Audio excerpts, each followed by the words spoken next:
Bismillah. If you are a person of faith, you would wonder how many gods are there, and if God can have different forms. Different religions have different number of gods. For instance, in Hinduism, you have many gods, and it could be up to 330 million gods. In Christianity, you have 3 gods equal to 1. In Buddhism, there is no God. In Islam, there is only one and only God. So how many gods out there? In order for us to know the truth, we have to know the true character of God. We have to look at the stability of the creation of God.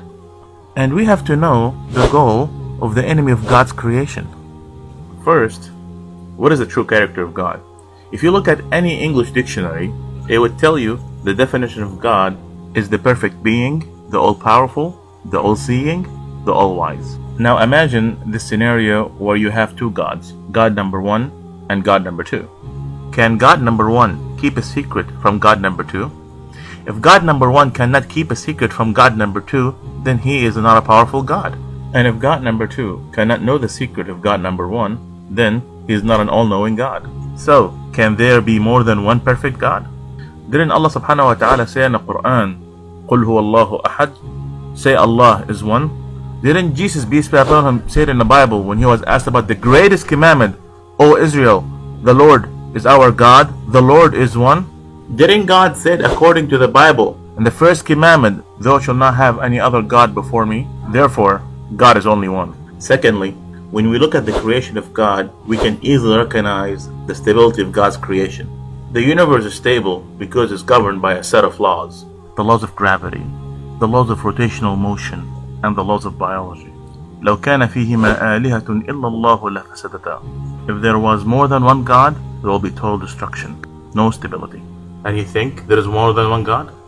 The next question, can God have different forms? Can God be a human and a spirit and God at the same time? To answer that, how can you be limited and unlimited in the same time? How can you be all-knowing and have limited knowledge in the same time? How can you be finite and infinite in the same time? How can you be a square and a circle in the same time? Didn't Allah subhanahu wa ta'ala say in the Quran, لم يلد ولم يولد ولم يكن له كفوا أحد? He neither begets nor begotten, and nothing is like him. Didn't God said according to the Bible, God is not a man that he should lie, nor son of man that he should repent? Didn't God said according to the Bible that I am the Lord, I do not change? Therefore, God is indeed only one. Finally, what is the goal of the enemy of the creation of God? The best of God's creations are humans, and the number one enemy for humans is Satan. The best thing that Satan could have us humans do is to worship things other than God. This is an invitation for us not to worship Muhammad, nor Jesus, nor Moses, peace be upon all of them. But this is an invitation to worship Allah subhanahu wa ta'ala, the creator of all. قُلْ يَا أَهْلَ الْكِتَابِ تعالوا إلى كلمة سواء بيننا وبينكم ألا نعبد إلا الله ولا نشرك به شيئا ولا يتخذ بعضنا بعضا أربابا من دون الله فإن تولوا فقولوا اشهدوا بأننا مسلمون. Say, O people of the book, O Jews and Christians, let's come in good terms, in which that we worship nobody except for God, the creator of all, and we don't associate anybody with God. And if they refused, witness that we are indeed Muslims. This is an invitation for you to submit to the one and only. This is an invitation for you to become a Muslim. If you have questions about Islam, ask a Muslim. Please like us on our Facebook page.